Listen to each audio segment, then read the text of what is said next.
I am the Tofu Golem. Please enjoy the video. You start by identifying the panel model.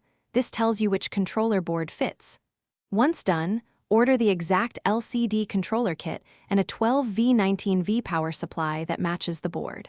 Now remove the laptop bezel carefully, pry at factory tabs, keep screws labeled, and lift the panel by its edges to avoid stress. Make sure to work on an anti-static surface and test fit the controller connectors to the panel socket before soldering or final mounting, so nothing blocks later steps. Once you have the panel out, connect the LVDS or EDP cable to the controller board, aligning pins exactly. A misalignment can short pins. Next, mount the controller in the laptop shell or a small case.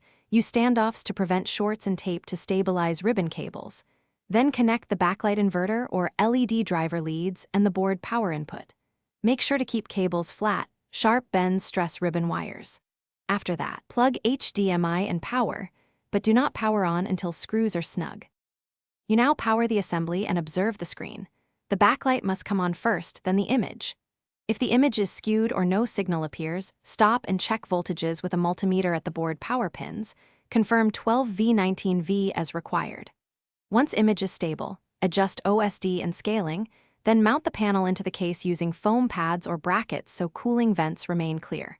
If problems persist, reset cables, try a known good controller, or test the panel on another kit. Thanks for watching. Consider subscribing if we helped you today.